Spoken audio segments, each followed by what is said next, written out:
расман муҳориба дар вазни 61 кг UFC байни Саид Нурмагомедов бо рекорди 72 ва Ҷонатан Мартинес бо рекорди 74 рӯзи 11 март дар турнири UFC Fight Night. Ассалому алайкум дӯстон, хуш омадем ба шабакаи мо. Дар навори имрӯза оиди тозатарин ва муҳимтарин хабарҳо аз ҷаҳони ММА гап мезанем. Барои пешравии канали мо лайкро зер карда 3-4 калима комментария нависен. мо боша наворро оғоз мекунем. дӯстон, барои шумо беҳтарин хабар. акнун шумо метавонед аз ширкати шифофармо ҳама намуд доруҳои гиёҳиро бо нархи арзон ва сифати олӣ дастрас кунед. доруҳо барои хароб ва фарбешавӣ, дарди дил, дарди меъда, пастаҳо барои хунукзадагӣ, барои қавӣ кардани мардонагӣ, барои шахсоне ки фарзанд ёфта наметавонанд, равғани усма, хилба, равғани сиёҳдона барои ҳамаи дардҳо, шампунҳои гиёҳӣ.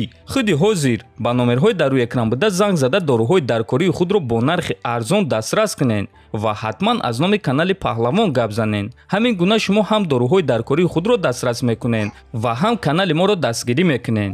тобоби ҷангори вазни нимёнаи UFC Гилберт Бёрнс баъди ғалабаи худ дар муҳориба зидди Нил Мегни гуфт ки рақиби навбатии худ киро дидан мехоҳад.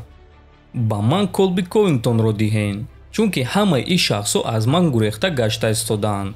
агар ки Колби ин муҳорибаро нахоҳад, агар ки UFC ин муҳорибаро нахоҳад, пас ба ман Билол Муҳаммад ё ин ки Хорхе Масвидалро диҳен. барои ман фарқ надорад ки бо кӣ ҷангам, аммо ман мехоҳам ки соли 2023 соли пуравҷ бошад. ман ягон гуна хатогӣ кардан намехоҳам, чунки ният дорам исбот кунам ки ман барои довталаб шудан сазоворам ва соҳиби муҳорибаи унвонӣ шавам. барои ҳамин агар ки Колби розӣ нашавад, пас ба ман Билол Муҳаммад ё ин ки Хорхе Масвидалро диҳен, гуфтааст Бёрнс. хотиррасон мекунем ки айни замон Билол Муҳаммад, Хорхе Масвидал ва Колби Ковингтон муҳорибаҳои таъиншуда надоранд ва яктай аз онҳо рақиби Гилберт Бёрнс шуда метавонад. чемпиони UFC дар вазни сабук Ислам Махачев таздиқ кард ки Ҳабиб Нурмагомедов ба муҳорибаи ӯ намеояд. вақте ки дарҳои октагон маҳкам мешавад, дар бари ту ягон кас намемонад. албатта ки бе Ҳабиб ҳамаи кор дигар гуна мешавад, аммо ман аллакай чанд маротиба бе ӯ ҷангидагиам ва ӯ наметавонад ки доимо дар бари ман бошад. албатта хуб аст вақте ки ӯ дар бари туст. ӯ ҳамаи ин бозиро хуб мефаҳмад. ӯ медонад ки барои муҳориба ва вазн кам кардан чӣ бояд кард. дар бар чунин шахси пуртаҷрибаро доштан хеле хуб аст. вақте ки чунин шахс бо туст, ту қувваи худро дар дигар корҳо сарф намекунӣ. аммо ман мефаҳмам ки ӯ бояд вақти зиёдтари худро бо оилааш гузаронад, гуфтааст Махачев. хотиррасон мекунем ки менеҷери онҳо Ризван Магомедов чанд рӯз пеш гуфта буд ки Ҳабиб Нурмагомедов ба ин муҳориба намеравад ва чӣ гуна ки мебинем дӯстон, худи Махачев низ ин чизро таздиқ кард.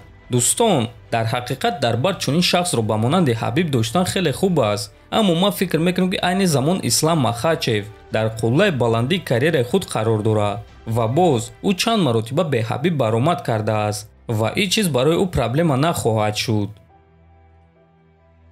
рӯзи 21 январ дар назди посолствои Турсия ва Шветсия аксия бо номи курси сахт гузашт ки дар он як намояндаи ин аксия бо номи Расмус Палудан дар назди ҳама китоби муқаддаси Қуръонро оташ зад. ҳукумати Шветсия ин рафтори ӯро дастгирӣ накарданд, аммо ин корро қонунӣ номиданд ва ин кори кардаи ин ҳаромӣ бисёри мусалмонҳоро ба ғазаб овард. ҳамчунин ҷангори бебохти UFC Ҳамзат Чимаевро ки шаҳрвандии шведӣ дорад. Чимаев дар ин бора чунин суханҳо навишт: ин роҳбари партияи курси сахт барои мо террорист аст. ман мусалмонам ва ман ягон вақт зидди дини ягон кас набудам.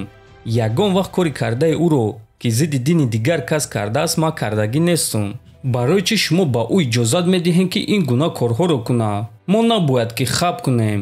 шумо моро бародар меҳисобед, пас эҳтироми худро ба мо нишон диҳед, навиштааст Чимаев.